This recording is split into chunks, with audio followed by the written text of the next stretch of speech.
الحمد لله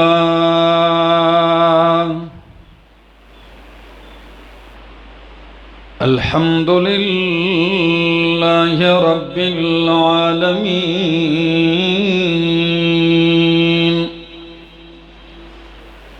والعاقبة للمتقين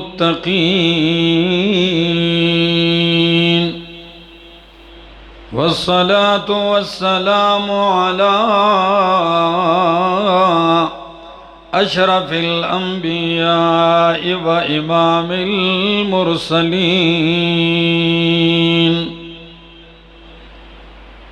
وعلى آله وأصحابه أجمعين. أما بعد فأعوذ بالله من الشيطان الرجيم. بسم الله الرحمن الرحيم.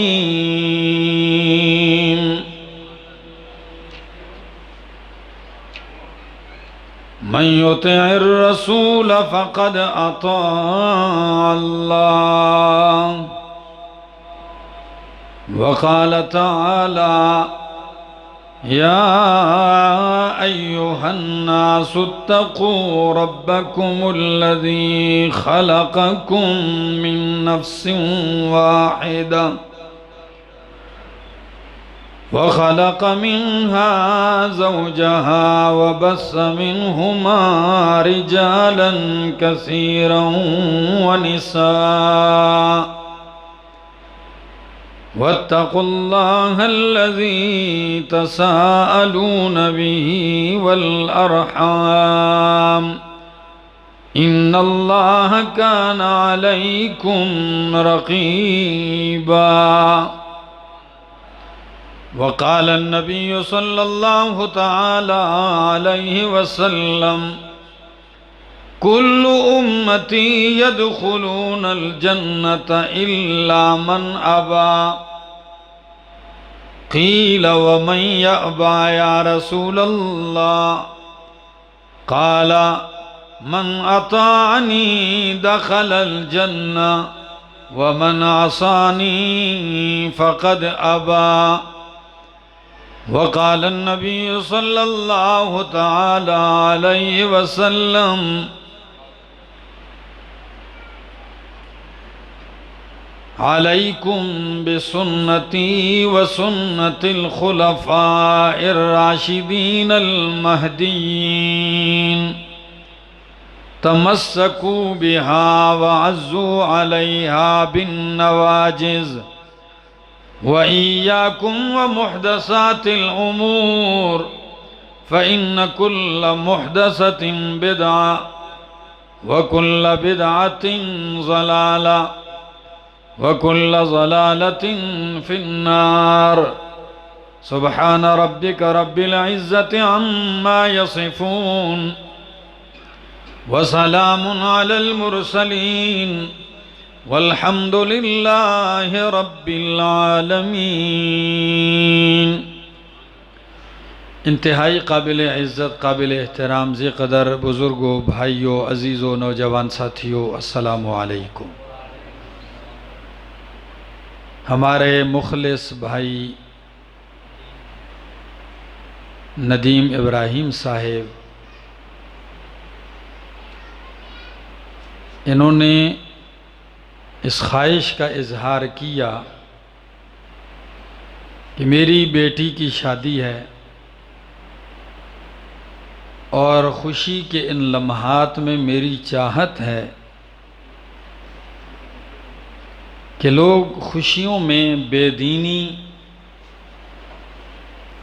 بدعمالیاں کرتے ہیں.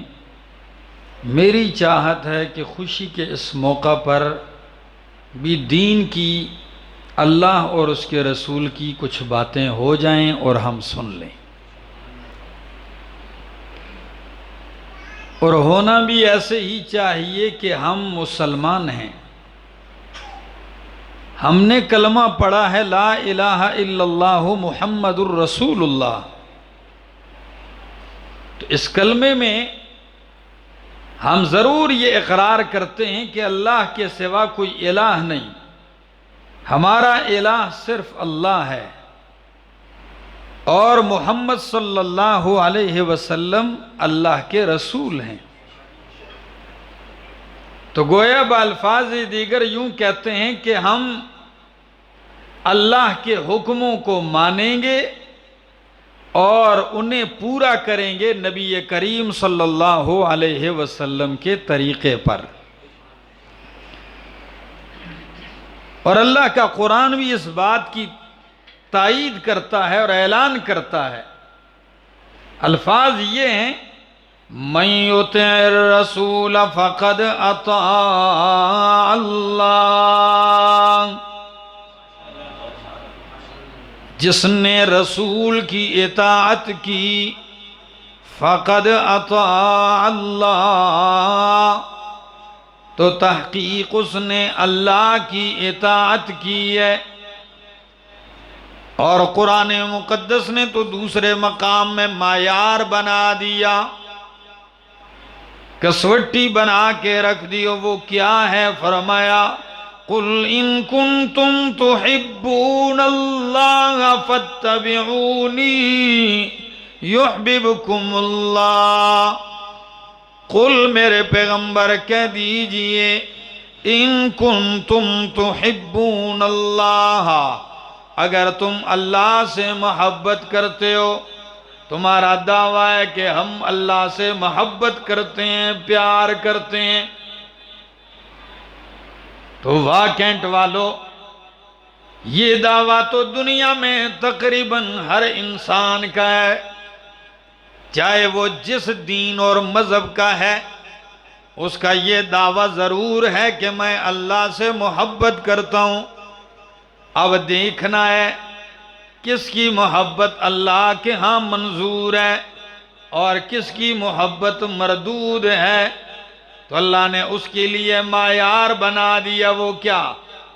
فرمایا قُلْ إِن كُنتُمْ تُحِبُّونَ اللَّهَ، میرے پیغمبر کہہ دیجئے اگر تم اللہ سے محبت کرتے ہو تو فَاتَّبِعُونِي، میری اتباع کرو۔ میرے پاک پیغمبر صلی اللہ علیہ وسلم کہہ دیجئے دعویٰ تمہارا اللہ سے محبت کا ہے، فَاتَّبِعُونِی، میری اتباع کرو۔ اگر تم میرے تابعدار بن جاؤ، میرے متبعین بن جاؤ، تو پھر تمہیں کہنے کی بھی ضرورت نہیں پڑے گی، یحببکم اللہ، اللہ تم سے پیار کرنے لگے گا، تم اللہ کے محبوب بن جاؤ گے۔ لیکن شرط کیا ہے؟ فَاتَّبِعُونِی یحببکم اللہ، میری اتباع کرو۔ نبی کریم کی اتباع معیار ہے۔ کس چیز میں اتباع؟ عقیدے میں، اعمال میں، تجارت میں، معیشت میں، رہن سہن میں، کھانے پینے میں، غمی میں، خوشی میں۔ کہیں ایسا نہ ہو آپ خوشی کا دن آنے لگتا ہے، بیٹی کی شادی ہو رہی ہے، بیٹی کی شادی ہو رہی ہے، ہم ناراض رشتہ داروں کو بھی منانے لگتے ہیں، ایسے ہوتا ہے کہ نہیں؟ فلاں ناراض ہے، جرگہ بیچ کے اسے بھی راضی کیا جائے، فلاں ناراض ہے، ہم ناراض روٹھے ہوئے رشتہ داروں کو بھی منانے کی کوشش کرتے ہیں۔ لیکن افسوس کی بات ہے، یہ بات تو اچھی ہے کہ آپ روٹھے ہوئے رشتہ داروں کو خوشی میں شریک کرنے کے لیے منا لیتے ہیں، لیکن جو روٹھے ہوئے ہیں انہیں تو منا لیتے ہو، جو رب راضی ہے، راضی رب کو ناراض کر دیتے ہو۔ اس کی بھی فکر ہے کبھی؟ آپ کی خوشی شادی میں اگر آپ کا کوئی رشتہ دار ناراض ہو کے اٹھ کے چلا جائے، آپ کے دل پہ کیا گزرتی ہے؟ لیکن کبھی یہ احساس بھی ہوا ہے کہ آج کی اس خوشی میں میں نے اللہ کو ناراض کیا ہے، نبی کریم صلی اللہ علیہ وسلم کی دین کی بغاوت کی ہے، مخالفت کی ہے؟ کبھی یہ احساس ہوا ہے کسی کو؟ دین تو ہم نے رواجات اور رسومات کے بھینٹ چڑھا دیا ہے۔ بڑے بڑے اچھے لوگ ہوتے ہیں، دیندار ہوتے ہیں، اس موقع پہ آ کر وہ بھی وہ چادر اٹھا کے پھینک دیتے ہیں، انہیں بھی یہ خیال نہیں رہتا، کہتے ہیں چلو جی خوشی کا موقع ہے۔ بھائی خوشی کی شریعت نے حدود رکھی ہیں، شریعت تو خوشی سے منع نہیں کرتا، شریعت تو تمہیں خوشی دے رہی ہے، دین تمہیں خوشی دے رہا ہے، نکاح کرو، شادی کرو، خوشی کا اظہار اس میں کرو، لیکن بے دینی کا اظہار نہیں، بے حیائی کا اظہار نہیں، دین سے بغاوت کا اظہار، اس کی اجازت کبھی بھی اسلام نہیں دیتا۔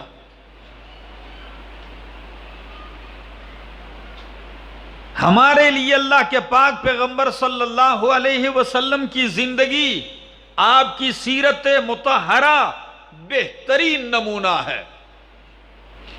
آپ نمونے کسی ملکوں کے رسم و رواج میں نہ تلاش کریں، دنیا کی کسی شخصیات کو آپ غمی خوشی میں رول ماڈل نہ سمجھیں۔ قرآن نے 14 صدیاں پہلے کہہ دی ہے کیا؟ لَقَدْ كَانَ لَكُمْ فِي رَسُولِ اللَّهِ أُسْوَةٌ حَسَنَةٌ،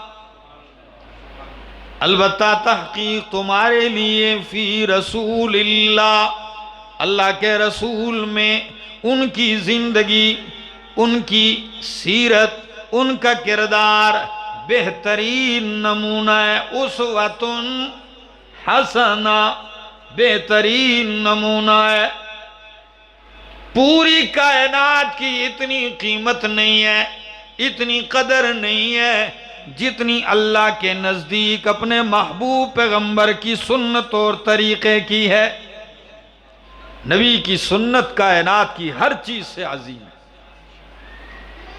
تو ہمیں ان کی پاسداری ہونی چاہیے۔ سوچتا ہوں ایسے بھی لوگ گزرے ہیں تاریخ میں، آپ پڑھے لکھے لوگ ہیں، چاہے وہ میری آواز خواتین تک پہنچ رہی ہیں، آج تعلیم کا دور ہے، کبھی آپ کو موقع ملے تو احادیث رسول اللہ علیہ السلام کے راویوں میں، محدثین میں ایک نمایاں نام ہے عبداللہ بن مبارک رحمہ اللہ، محدثین کے سرخیل ہیں، امام فقیہ ہیں۔ امام بخاری نے اپنی کتاب صحیح بخاری کے اندر کئی احادیث ان سے نقل کی ہیں۔ پتہ ہے، ذرا پس منظر بھی دیکھ لیجئے، ہر ماں چاہتی ہے آج اس دور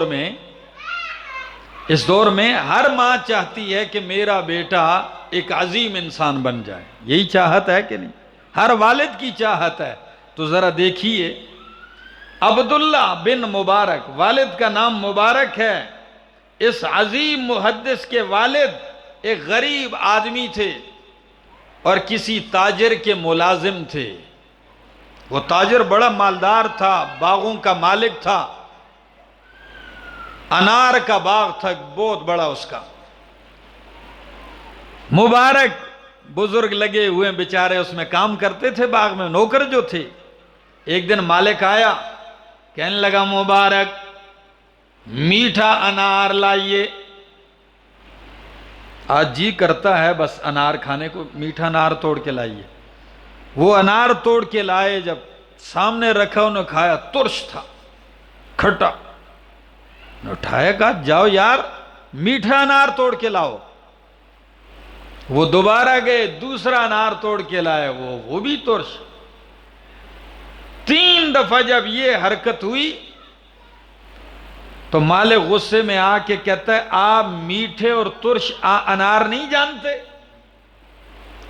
اتنے زمانے سے آپ میرے باغ میں کام کرتے ہو، تو کیا آپ کو اس باغ کے اندر اتنا بھی اندازہ نہیں ہے کہ کون سے درخت کا انار میٹھا ہوتا ہے؟ تو مبارک کہنے لگے نہیں، مجھے آج تک نہیں پتا چلا کہ کون سا انار میٹھا ہوتا ہے۔ کہنے لگا وہ کیوں؟ جواب سنیے، کہنے لگے اس لیے کہ آج تک میں نے کسی انار کا ایک دانہ بھی نہیں چکھا ہے۔ تو مالک حیرانگی میں کہتا ہے کیا وجہ ہے، آپ نے آج تک انار نہیں چکھا، اتنے بڑے باغ میں کام کرتے ہو؟ کہنے لگا اس لیے نہیں چکھا کہ آپ نے مجھے انار کی دیکھ بھال کی اجازت دی ہے، اسے چکھنے کی اجازت نہیں دی ہے، تو میں یہ خیانت نہیں کر سکتا۔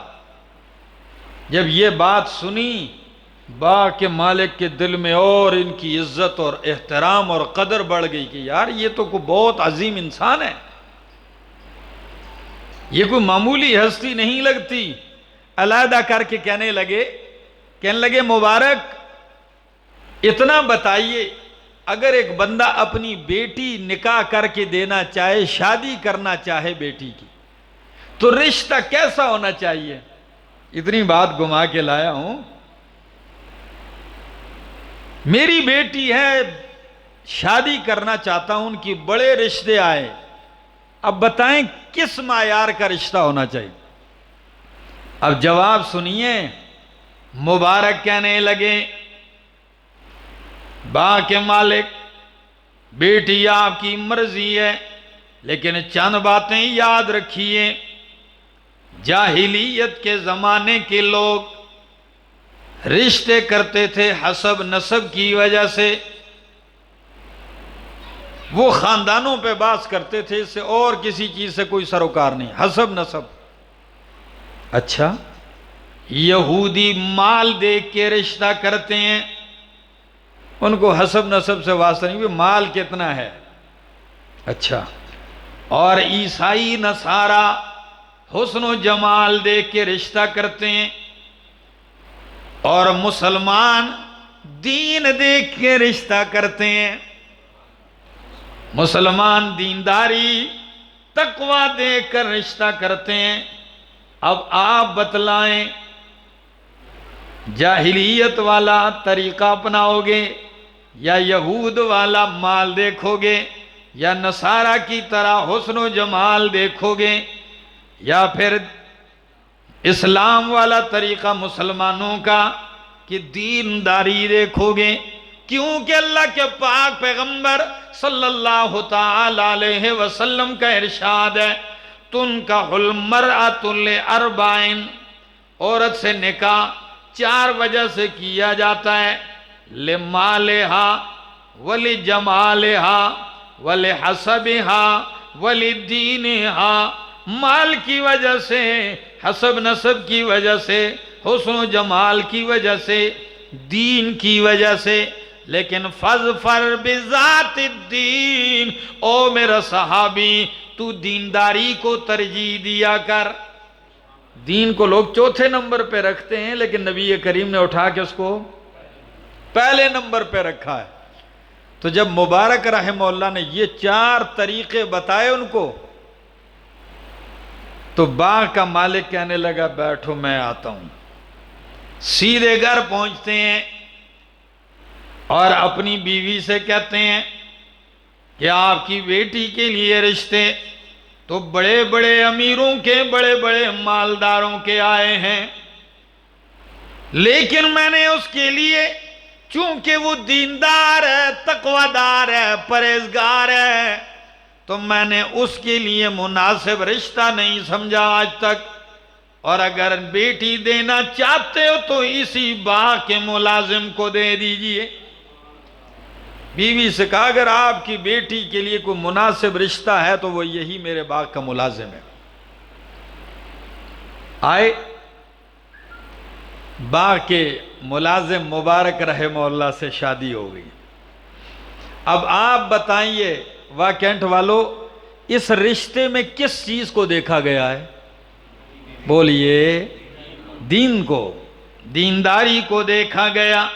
جب ایسے دیکھا گیا، اب اس کا نتیجہ جب عورت بھی ایسی، اس کے لیے رشتہ بھی ایسے پاکیزہ اور دیندار اور امانتدار کا دیکھا گیا، تو نتیجے میں ان سے پیدا ہونے والا بیٹا میرے پاک پیغمبر کے دین اور احادیثوں کا حافظ اور امام نکلا ہے۔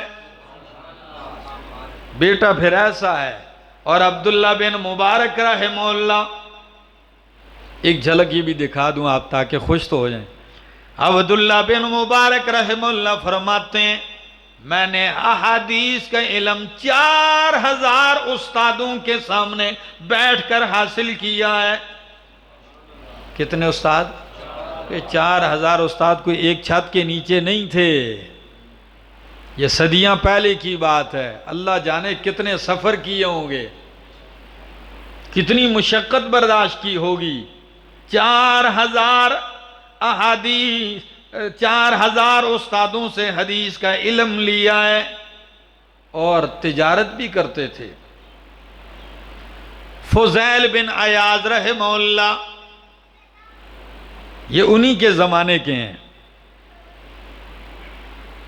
عجیب سی بات آپ کو بتاتا ہوں، تاریخ بغداد کی ایک روایت ہے، کہتے ہیں کہ عبداللہ بن مبارک رحمہ اللہ،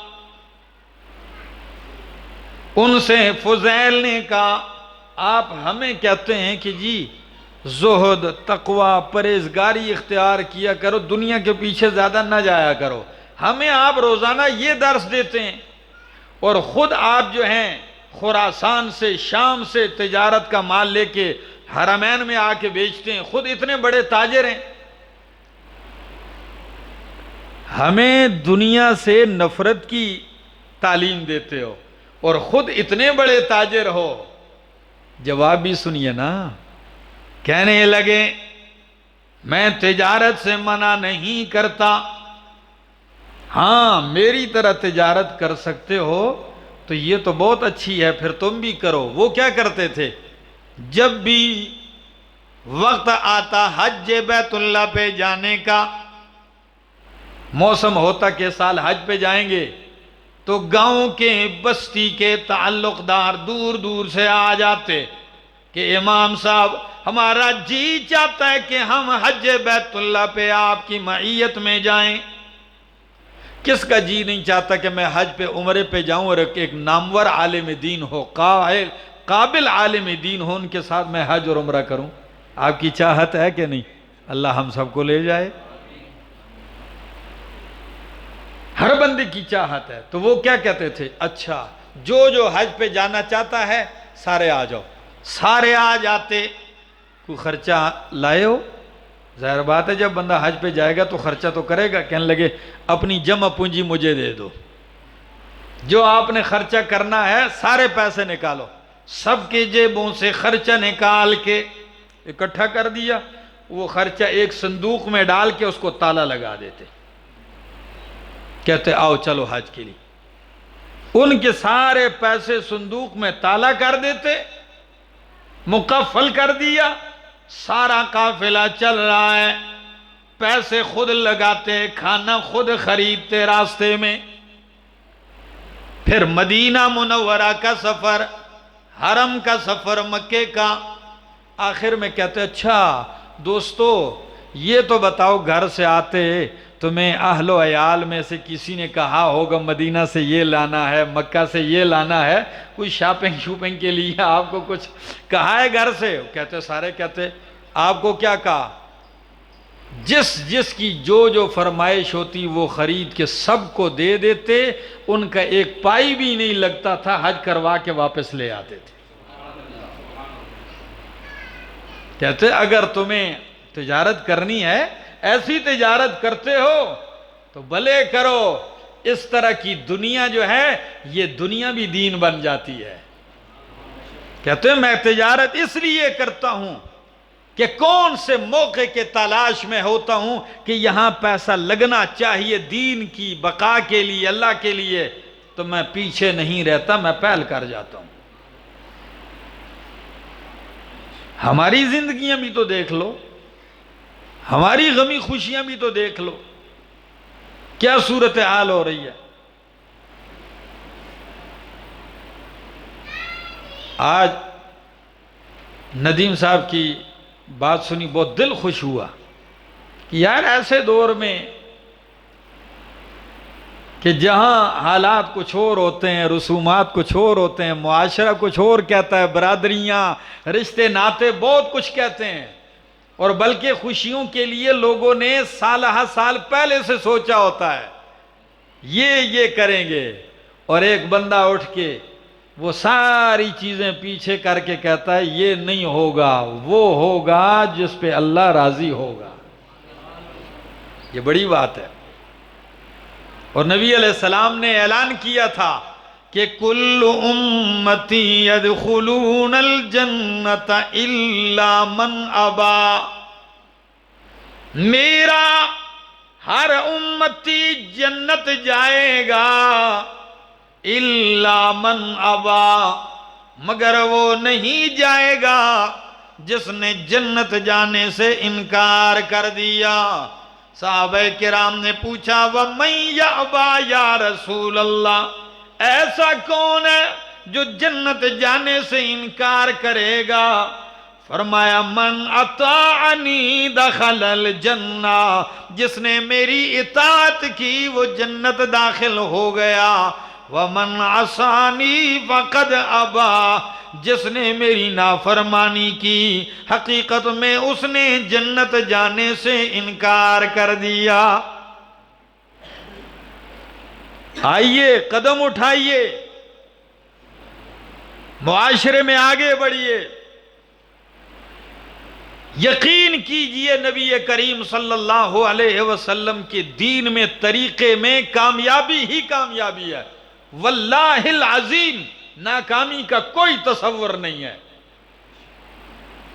جو میرے نبی کے طریقے پہ چلتا ہے وہ غریب ہے کامیاب ہے، فقیر ہے کامیاب ہے، وہ بالکل لاچار ہے کامیاب ہے، تاجر ہے تو کامیاب ہے، اگر نہار ہے کئی دن کے فاقے کاٹتا ہے تب بھی کامیاب ہے، اور اگر بادشاہ ہے تب بھی کامیاب ہے۔ اور جو اس طریقہ مصطفیٰ سے ہٹ گیا وہ جو مرضی ہے ناکام ہے، یہاں ناکامی ہے ہی نہیں۔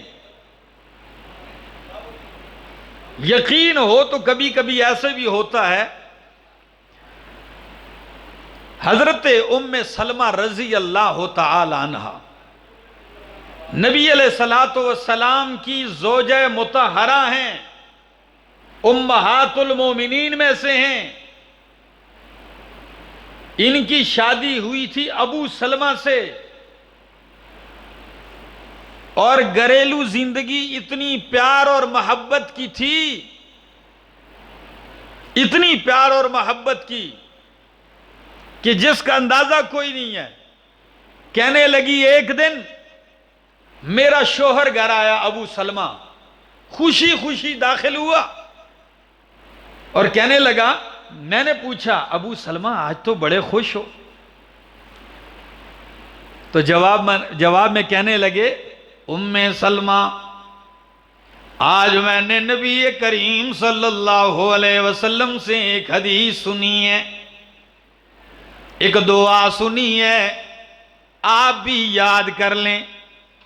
میں نے پوچھا وہ کون سی دعا ہے؟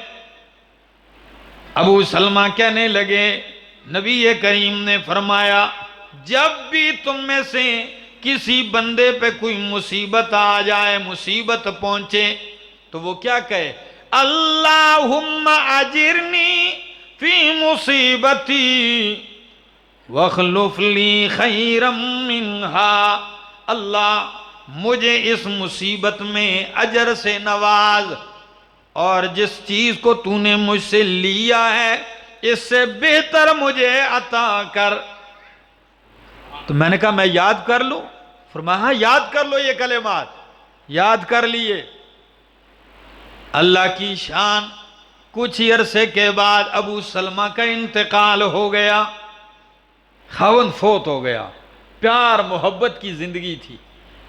تو جب میرا خاوند فوت ہوا تو وظیفہ تو مجھے یاد تھا نا، رسول اللہ صلی اللہ علیہ وسلم کا بتلایا ہوا، بس میں نے پڑھنا شروع کر دیا، اللہم اجرنی فی مصیبتی واخلف لی خیرا منہا، اللہ مجھے اس مصیبت میں اجر دے اور اس کے بدلے مجھے اس کے بدلے میں بہترین عوض عطا کر. اور دل میں سوچتی تھی کہ یہ دعا تو میں پڑھ رہی ہوں خاون کی فوتگی پر، تو میرا محبت برا خاون ابو سلمہ فوت ہو گیا، اس سے بہتر میرے لیے کون ہوگا؟ لیکن مجھے یقین تھا رسول اللہ کی دعا پر. واقعات والوں بس ختم کرنے لگا ہوں، سنیے. کہنے لگی یقین مجھے تھا مصطفیٰ کے الفاظ پر. میں پڑھتی تھی اللہم اجرنی فی مصیبتی واخلف لی خیرا منہا، پڑھتی رہی. مجھے اس دعا کا ثمرہ اس وقت پتا چلا جب میری عدت ختم ہونے لگی تو میرے پاس رشتہ محمد رسول اللہ کا آ گیا صلی اللہ علیہ وسلم.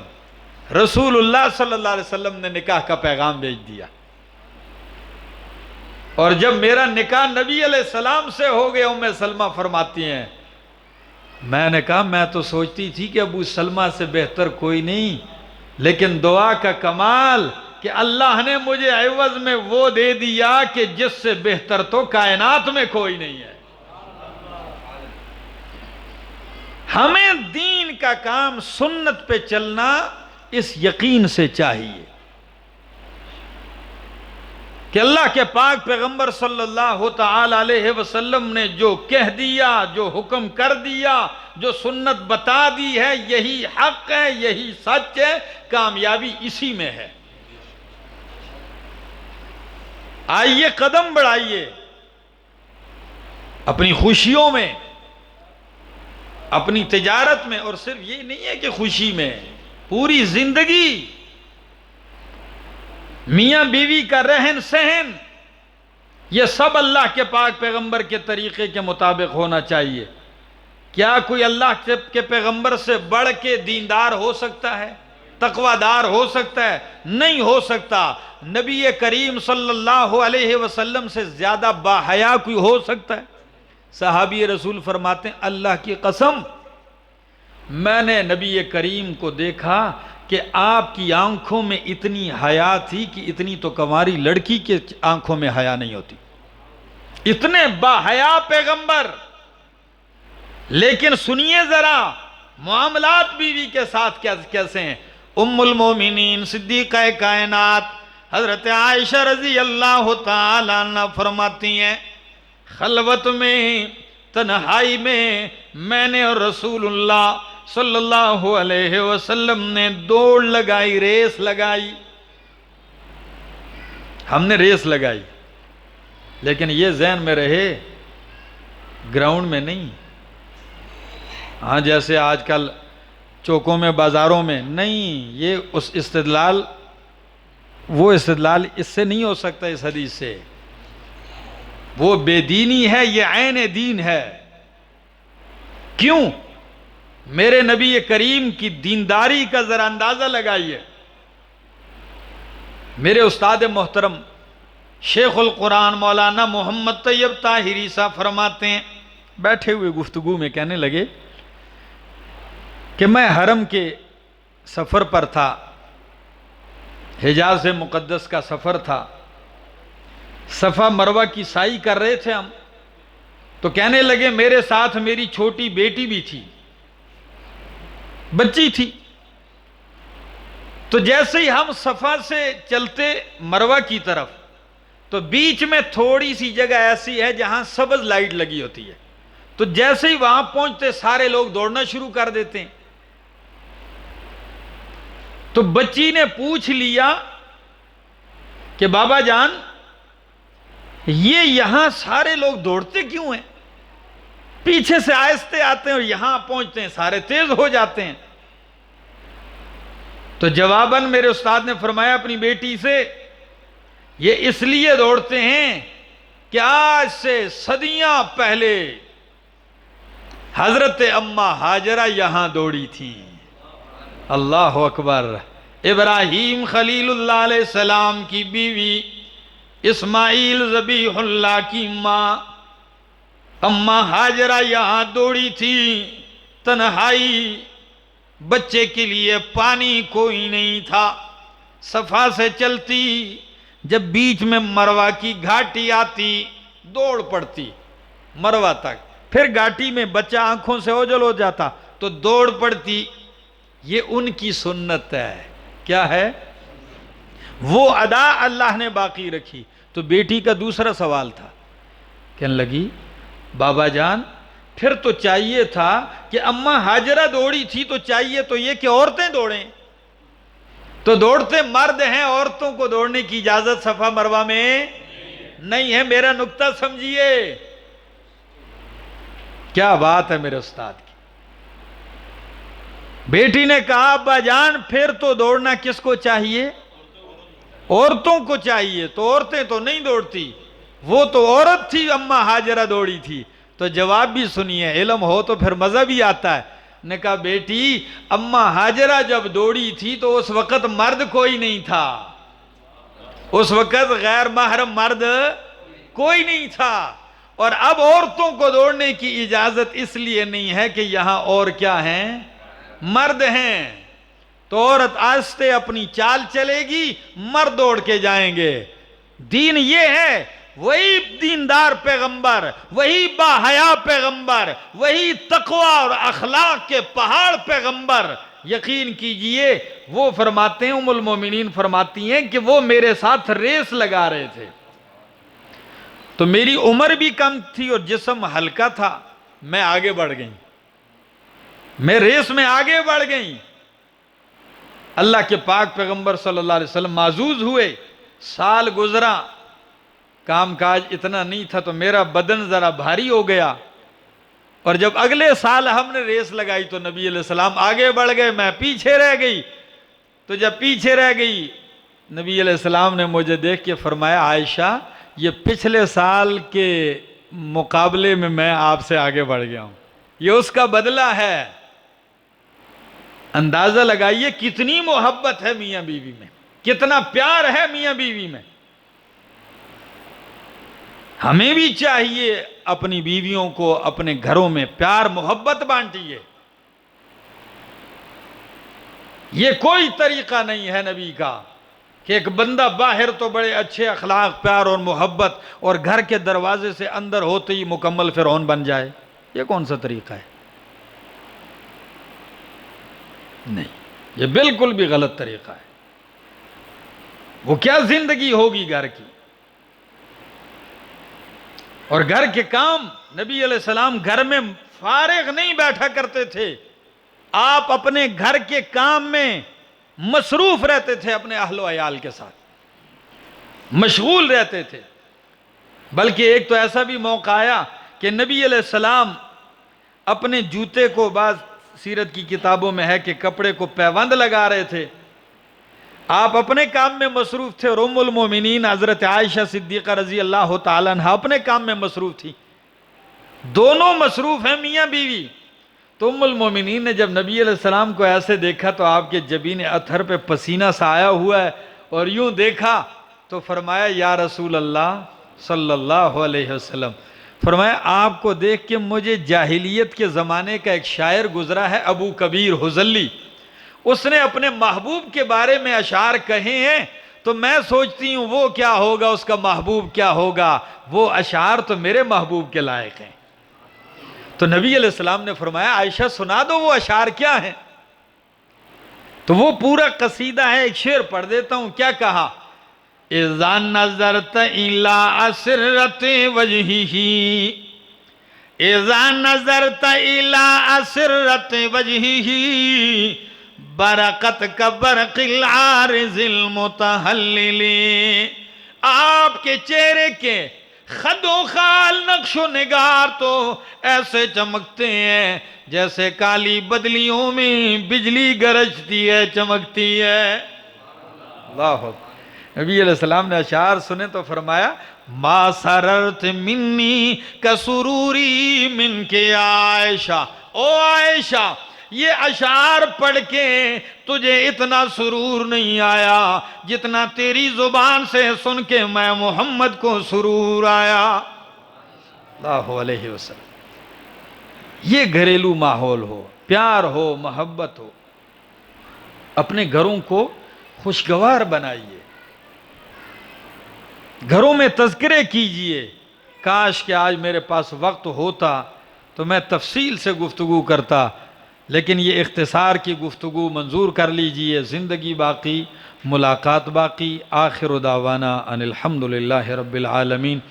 ایک دعا، آمین۔ اللہم صلی علی سیدنا و مولانا محمد وعلی آل سیدنا و مولانا محمد وبارک وسلم ثم صلی علیہ۔